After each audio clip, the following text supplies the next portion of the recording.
जीभ देखकर आप कैसे बता सकते हैं इनके हस्बैंड को क्या बीमारी है, तो इसके पीछे क्या लॉजिक है?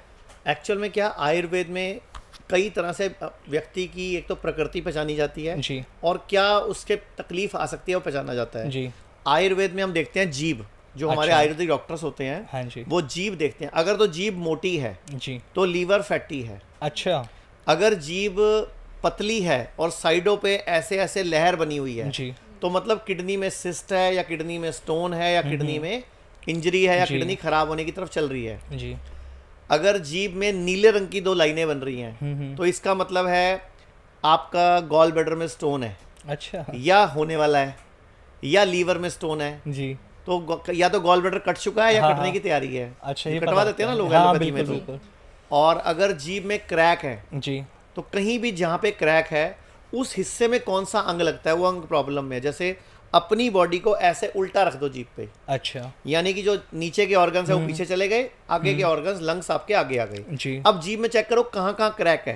अच्छा। तो जिस जगह क्रैक है अंदाजा लगाओ वहाँ कौन सा ऑर्गन फिट आ रहा है। जी जी। अगर पूरी जीभ बीच में से क्रैक है, कई लोगों की पूरी जीभ क्रैक होती है, अच्छा। तो मतलब पूरा का पूरा डाइजेस्टिव ट्रैक आपका डिस्टर्ब है। आपको अल्सर हो सकता है, अपेंडिक्स हो सकता है, आपको एसिडिटी हो सकती है, गैस्ट्रिक हो सकता है। जी। और अगर पिछले हिस्से में कुछ दाने उभरे हुए हैं, कुछ मांस उठा हुआ है, तो आपके जेनाइटल ऑर्गन्स, जैसे पुरुष है तो प्रोस्टेट की प्रॉब्लम होगी, फीमेल्स है तो उसको कोई ना कोई वेजाइनल इशू होगा, यूटीआई होगा या जी, यूट्रस प्रॉब्लम्स हो सकती हैं।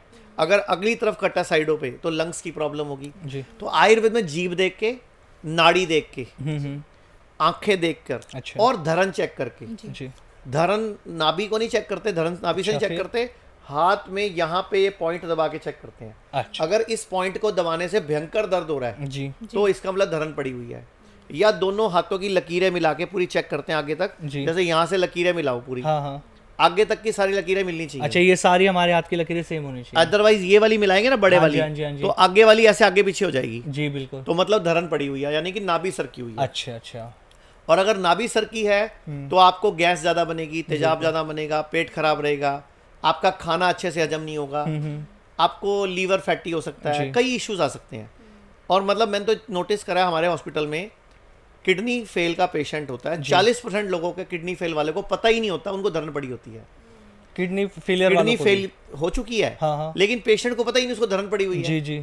ऐसे ही लीवर फेल के कम से कम 50% पेशेंट को पता ही नहीं होता उनको धरन पड़ी हुई है। जी ऐसे माइग्रेन के पेशेंट में देखा मैंने 80-90% चांसेस में धरन पड़ी होती है। जी जी जी। मतलब माइग्रेन है, दर्द की गोली खा रहे हैं, हाँ। सिर पे पट्टियां बांध रहे हैं, कोई ना कोई बाम वाम लगा रहे हैं, लेकिन धरन नहीं चेक करते। और धरन निकालना बड़ा आसान है, दोनों पैर सीधे करके जमीन पे सीधे लेट जाओ जी। और दोनों पाँव को ऊपर उठाओ लगभग 1 फीट तक, अच्छा। और रोक के रखो 10-15-20 सेकंड और धीरे धीरे नीचे ले आओ। जी। ऐसा 3 बार करना होता है। अच्छा। या व्यक्ति को सीधा खड़ा करके हाथ मोड़ के ढीला छोड़ के बॉडी को, ये जो नस होती है यहाँ पे, जी। इसको बाहर, जैसे बचपन में स्कूल में डड्डू निकालना बोलते थे ना, वो ऐसे करके डड्डू जी, निकालते जी, थे, जी। वो डड्डू निकालने हैं बस 3 बार, इस हाथ से 3 और इस हाथ, तो धरन ठीक हो जाती है। तो मतलब बड़ा आसान है, कोई मुश्किल नहीं पर है। ये दोनों चीजें आपस में कैसे कनेक्टेड हैं? धरण का और बाकी जो समस्या शरीर में चल रही हैं कैसे कनेक्टेड है? हम जब पैदा हुए थे माँ के पेट से, तो हम कहाँ से जुड़े हुए थे? जी, जो हमारे नाभि से नाभि से connected जुड़े हुए थे। बिल्कुल। नाभि एक नाड़ू के रूप में माँ के अंदर जुड़ा हुआ था, जी, प्लेसेंटा। प्लेसेंटा से। ठीक है।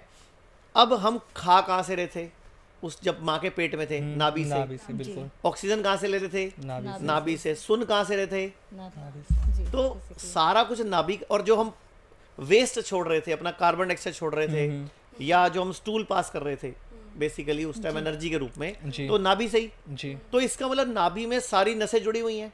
जी। तो नाभि शरीर का सेंटर होती है। जी 72,000 नस नाड़ियां हमारे आयुर्वेद के हिसाब से जी। पुराने टाइम में जो बताया गया वो सब नाभि से जुड़ी हुई हैं।